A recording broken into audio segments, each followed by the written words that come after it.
And so through the Professionals Invest USA network, we are highlighting Craig Jennings of Memphis, Tennessee. He is, of course, with Buy Memphis Now.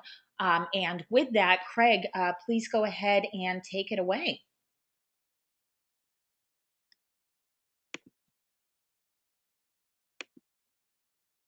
Sorry, one moment here. There we go. Craig, are you with us? Okay, yes, I'm here. Can you hear me? Yes, great. Thank you. Yes, I'm here. Okay. Well, yeah, thank you guys so much for having me, and thanks for everybody listening tonight. I just kind of wanted to go over a couple things, namely a little about me, a little bit about my company, and then most important, a little bit about the market we deal in, which is Memphis, Tennessee. First of all, my name's Craig Jennings. I've been doing this, been in the real estate market my entire life, pretty much having parents that were involved in the industry, but the last 12 years I've been working exclusively with investors in the Memphis market, helping them acquire homes and then having the ongoing management of the properties.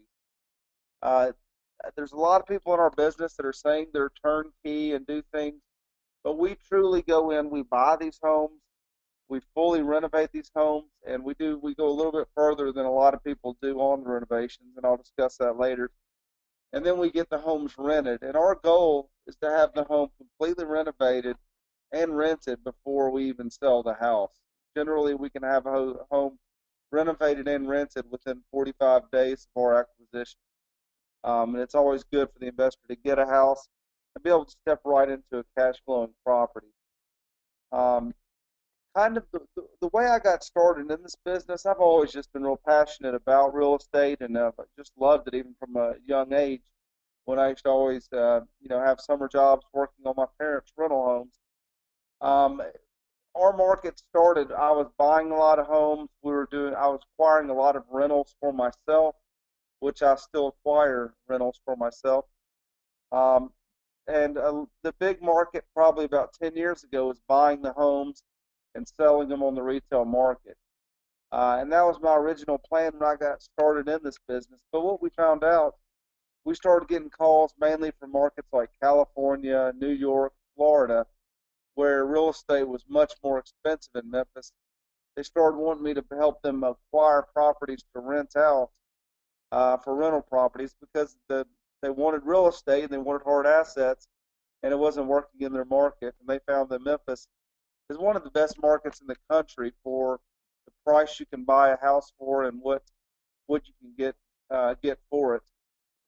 Our model has changed a little over the years as we've learned. We really think we know the best areas to rent properties in. We really try to go for a sweet spot. And by that I mean the homes we buy may not necessarily be the most upscale neighborhoods, but they're also not in the lowest end of town. We look for things in a neighborhood like pride of ownership.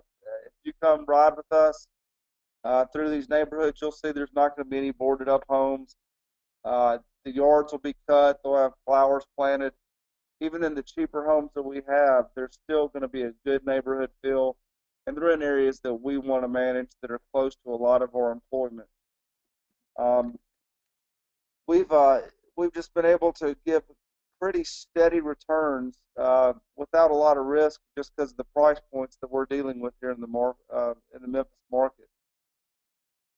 And a lot of people ask me why Memphis, what makes Memphis so good. Most people, when they think of Memphis, they may think of Elvis Presley, but Memphis is really the distribution hub of America. Our biggest employer in Memphis is FedEx. They employ about 38,000 people, but we not only get employees with FedEx. There's a lot of other industries, all with distribution, that are located in Memphis. Like I was saying, FedEx is the second largest distribution hub in the world. It's been the number one for many years, and Hong Kong just recently surpassed Memphis. So what that creates is a large number of working class jobs, which really makes for a good rental base. Um, Moody's Case-Shiller Index, they're a big financial firm. They ranked Memphis as number one for property appreciation between 2011 and 2014. And we have been seeing prices going up. And one thing that's real interesting about this, it's a real interesting time. Usually you have to choose between two things. You can either buy more expensive homes in more higher end areas of the country and you get more appreciation, or you can buy the lower priced ones for cash flow, but they're usually not good for appreciation. Right now in Memphis, we feel like you're able to do both. You're able to buy cash flowing properties with really good prospects for appreciation. I know in the past 12 months, we've probably seen prices go up 5 to 8% across the board. I know we're paying more for them, and that's for a lot of reasons. Probably the most significant reason is a lot of the New York hedge funds are starting to move into Memphis and trying to buy up a lot of property. But we're also starting to see a lot of homeowners starting to buy homes again, which is a very positive sign. Another thing about Memphis, we have a high population of renters. Um, and, people ask why that is. And what I'll say is Memphis is a blue collar city. It's not a sexy town. It's not Silicon Valley, Miami, but what it is, it's also not a Detroit. It's a steady working class town with very solid fundamentals of supply and demand of housing. We have not seen huge rises or decreases in our population base. It's stayed very steady. Our rents have stayed strong, and we've seen prices going up over the last 12 months pretty significantly. And we always have a really good base. We can always rent these homes very quickly because because of the areas we buy, how we do our renovations, and through our property management company. This is just another little thing. U.S. News and World Report named it the number one city in America for real estate steals.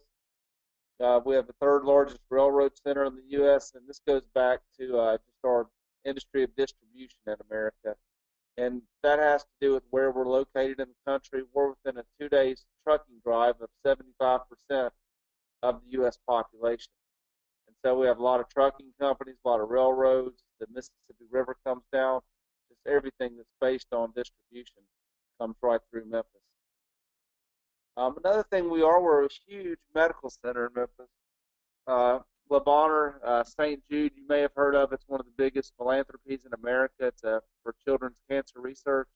Was founded and headquartered in Memphis, and it's a enormous company that's really big in the Memphis community. Another emerging thing we're getting in Memphis is a lot of biotech companies, and the reason for that is it's tied to our distribution. Medical devices and biotech supplies can be time sensitive, and with FedEx being headquartered in Memphis, they can put everything and get it anywhere in the world faster than if they were located somewhere else in the country. So it gives us an advantage, and we're really seeing a big growth in the biotech industry in Memphis. And what this is the U.S. population density. And again, the reason I want to show this is that you can see where Memphis is located in the western corner of Tennessee, southwestern corner. You can see just how much more of the population is on the eastern side of the United States, and Memphis is right in the middle of a lot of that, and that's why Memphis's location has been so ideal for companies like FedEx and UPS and some of these companies to have their headquarters there. It's just it's a great location. It's very central to most of the population in the U.S. And this just shows that the inner circle is a 1 day trucking route, and the outer circle is a 2 day trucking route uh, from Memphis. And so we can really reach most of the U.S. with trucks. So that's again, when you come to Memphis, you'll just see a lot of 18 wheelers, trucks, railroad, barges, everything coming in and out of Memphis, and a lot of good jobs. And now, what I wanted to go over is just a few samples of our properties. But before I get into that, I want to talk a little about our management and what we do. We have our management company. We charge 9% is our management fee. And when we go in and we renovate these homes, we do a few things. What we do is we look at the big ticket items. Number one, if we can get a brick house, we try to get a brick house. And we're fortunate in Memphis. We get a lot of homes that are brick, and it just makes for a lot lower maintenance house. If we see a roof that's going to need to be replaced in the next 5 to 7 years, We just go ahead and rip it off, put a new roof in. If the heating and air seems old, we'll put new heating and air in. We update the electrical, plumbing. We try to get houses with hardwood floors. If we can do that, that'll keep you from having to replace carpet. So what our goal is if you do have any maintenance issues, they won't be the big ticket items. It'll be a normal landlord expense, a broken window, a stopped up toilet, things like that. What we don't want to see happen is have you into the second year of ownership of a rental property and get a call saying, "Oh yeah, we need to replace the roof," and that'll be $4,000. So we try to take care of any big ticket items you're going to have up front on the front end. This house right here on Southbridge, it's a three-bedroom, two-bath house.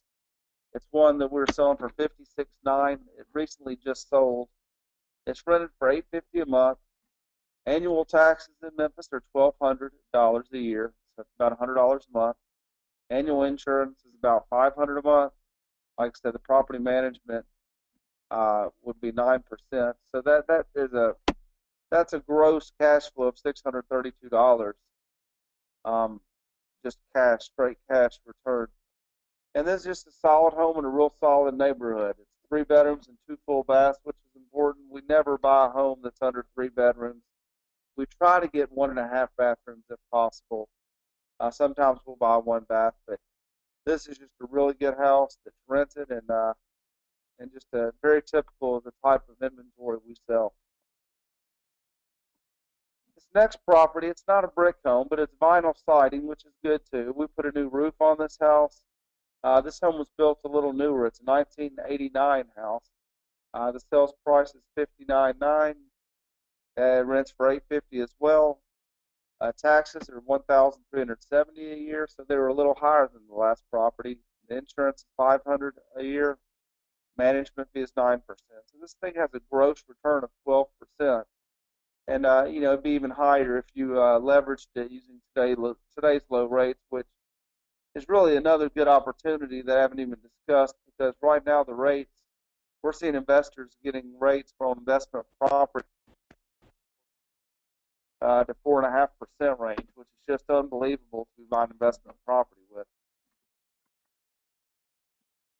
The next property we have, it's another brick house, and I wanted to show you one what we would consider more of our upscale, expensive homes. This home is in a more upscale neighborhood, probably more homeowners in this neighborhood, and it's one that we're selling for $89,900. It's rented for $1,100 a month. Taxes are $2,344. Your insurance is $750. Management fee is 9%. Comes out to a gross ROI of 13.3%. And this is just a great house because you'll see more in the way of capital appreciation on this house, more likely to sell to a homeowner down the road.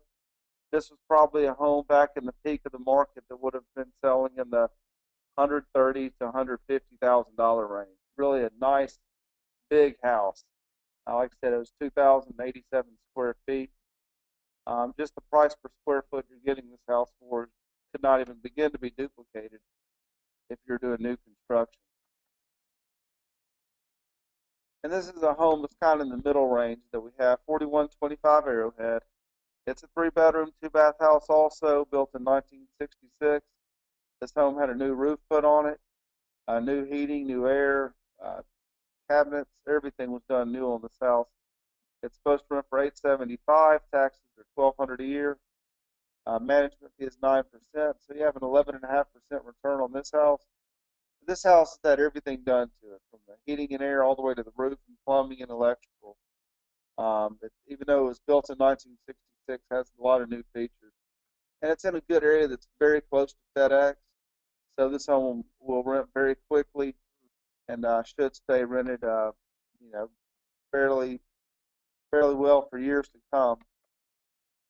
And I think this is our last property we have on the list. This is another one that's kind of in the probably a little closer to more of the high end area. I mean, price range. This was a neat house. It's a three-bedroom, two-bath, but has a really large backyard and a big two-car detached garage with a workshop in it.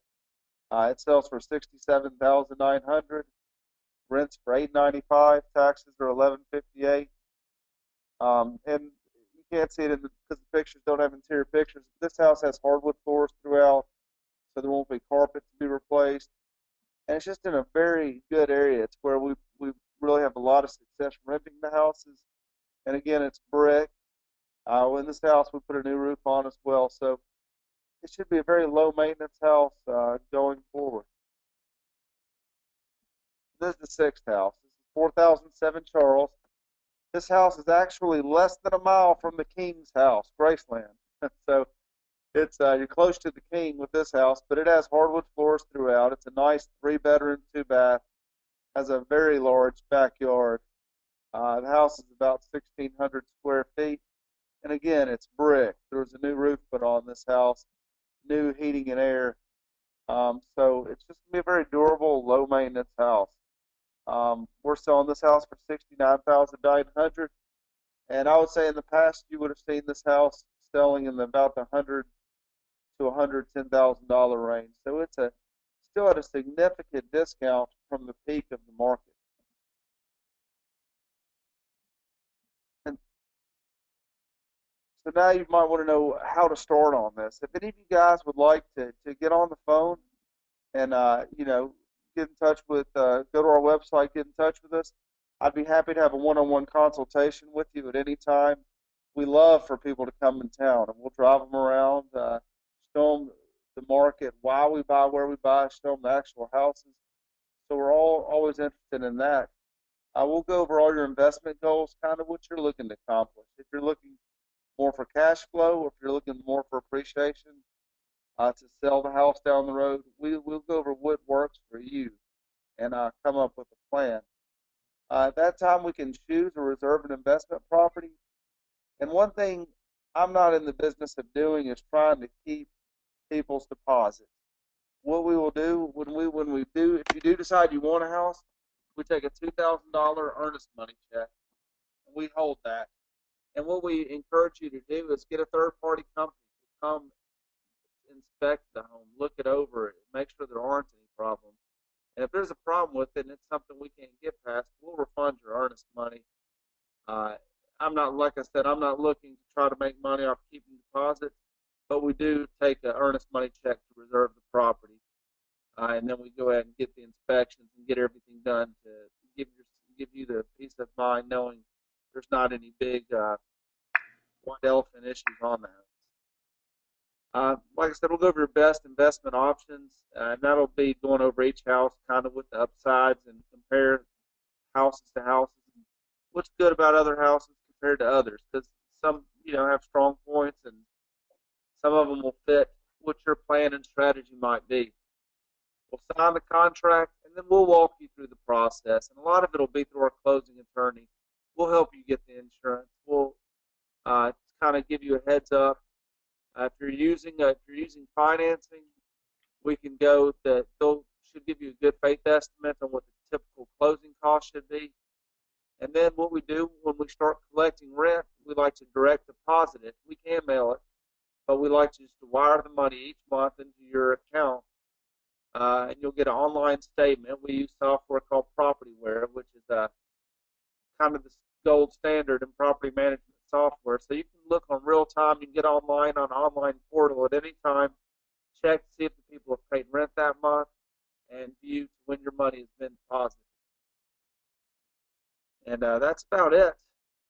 Great. Well, Craig, thank you so much for taking the time to join us tonight and give us an opportunity to learn more about Memphis and, of course, some of the specific examples of the types of properties you have down there. Thank you to everybody else for joining us tonight, and we hope you enjoyed learning more about the Professionals Invest USA network and why, of course, now is a great time to invest in cash flowing properties. As we said, our network of turnkey investment property providers is nationwide. And of course, we featured Memphis today. We do have other providers in other areas, so we're happy to talk to you about your goals, what you're looking to accomplish, and of course, get you directly in touch with, if you're interested in Memphis, we want to get you connected with Craig so that you can talk more about what again, it is you're looking to accomplish and how to make that happen. My name is Megan Hartman. I am, of course, part of the Professionals Invest Network and always happy and willing to help. So feel free to reach out to me either via email, Megan, Meghan, at professionalsinvest.com, or of course if you were invited to attend this webinar through somebody else inside the Professionals Invest Network, please feel free to reach out to them directly as well. And with that, we're going to go ahead and take some questions. If you are interested in asking a question, please feel free to use either the question panel or the chat button, both of which are on the right-hand side of your screen. And I do see a couple of questions coming through here.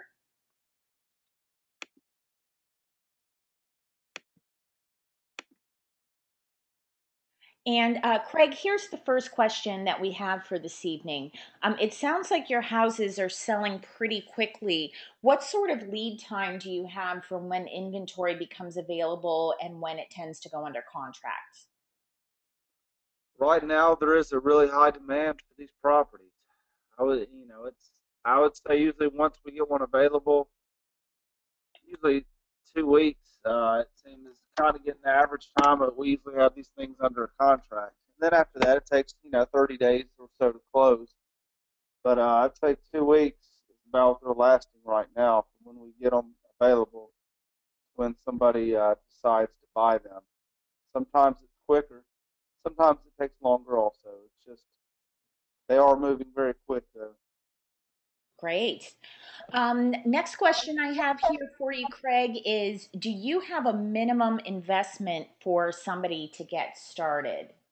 And I'm assuming what that means, and please correct me, whoever asked that question, is I'm assuming that means, what sort of price points or what are the lowest price properties that you generally have on offer? Sure, and that's a really good question. And I'll tell you, I've learned some lessons on that because when I first started doing this business about 12 years ago and working with investors, the cheaper the property, people think that's what they want, the cheapest property. When I first started buying properties for myself, that's what I wanted. I looked at the numbers. A home I could buy for 30,000 all in, that on paper would rent for 750. Uh, those returns looked a lot better than the nicer properties where I was spending 60, 70,000 on that rented for 850. But what I learned is if you need to be in a good neighborhood, the neighborhood makes all the difference. And if you try to get too low of properties, um, the returns you won't get. You'll have just inherent problems with crime. You will not get the type of tenant that you want. You'll have people moving in and out. So yes, there is a minimum. I probably do not sell a home below 50,000, and it's not because I can't find cheaper homes. I can find homes in Memphis for that I can pick up for $15,000, and I'll turn them away. Actually, I had Mark Vost. He was in Memphis with me last week, and we went and looked at a few homes where I could pick them up for 15,000, and I could sell them to somebody and make money. Uh, but what I know is they're going to have many problems, and I've learned that I don't want my name attached to these low priced properties. So probably the lowest priced property I'll ever have will be in the low 50s, um, just because I don't want to go in any lower neighborhoods, and I don't want to put any investors I'm dealing with in a lower priced neighborhood than that. You just get too many problems. So I'd say 50,000 is the lowest price. But now if you use some of this leverage, you can get a 75, possibly even 80% loan on the rental property. So your down payment can be fairly low on a property that size, 50, $60,000 loan amount. Pretty low down payment. Great. That actually feeds in pretty well to another question we have here, which is why do you sell the homes below market value? Why not go ahead and pull all of the, um, uh, all of that money out up front? Well, I mean, right now, let's say I'm selling them 15, 20% below market value on a $60,000 home that, excuse me, have a little bit of a cold. On a $60,000 home, if you're selling at 20,000 below market value, you're only talking $12,000. They're about 20% of that. By the time you pay real estate commissions and everything else, it's not a whole lot more to make. With this, I can just sell them quicker. I don't have to deal with homeowners. And quite honestly, over the last 3.5 to 4 years, the retail market has not been very strong. A lot of the people got put out of the market with the collapse of the subprime market. So, there's just not a whole lot more profit for me to be made dealing with the retail market. And another thing is we're growing our property management company. We want to manage these properties and keep that going. So that's a big part of, my long-term strategy for my company. So we deal with rentals. It's kind of what we do. It's our niche. And we do a lot more volume dealing with a lot of investors all over the world. So that's pretty much why. Great. All right. Well, again, thank you so much, Craig, for joining us tonight and giving us an opportunity to learn more about Memphis. As I noted earlier in the presentation, we are, or I should say, have recorded this webinar, and this will, of course, be available after this presentation. Anybody who attended will, of course, be sent the link to view this on our YouTube channel. Or, of course, if you'd like to share that with anybody else, please feel free to do so. So, again, thank you so much for joining us and learning more about the Professionals Invest USA Network. Have a great evening.